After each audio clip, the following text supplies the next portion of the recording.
وهو العزيز الغفور الذي خلق 7 سماوات طباقا ما ترى في خلق الرحمن من تفاوت فارجع البصر هل ترى من فطور ثم ارجع البصر كرتين ينقلب إليك البصر خاسئا وهو حسير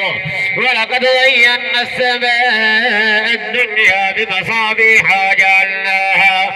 وجعلناها رجوما للشياطين وأعتدنا لهم عذاب السعير وللذين كفروا بربهم عذاب جهنم وبئس المصير إذا ألقوا فيها سمعوا لها شيقا وهي تفور تكاد تميز من الغيظ كلما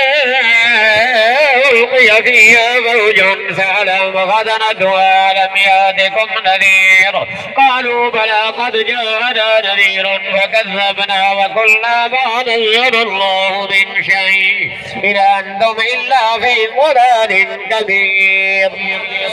وقالوا لو كنا نسمع أو نعقل ما كنا في أصحاب السعير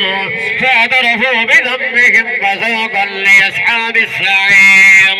إن الذين يخشون ربهم بالغيب لهم مغفرة كبير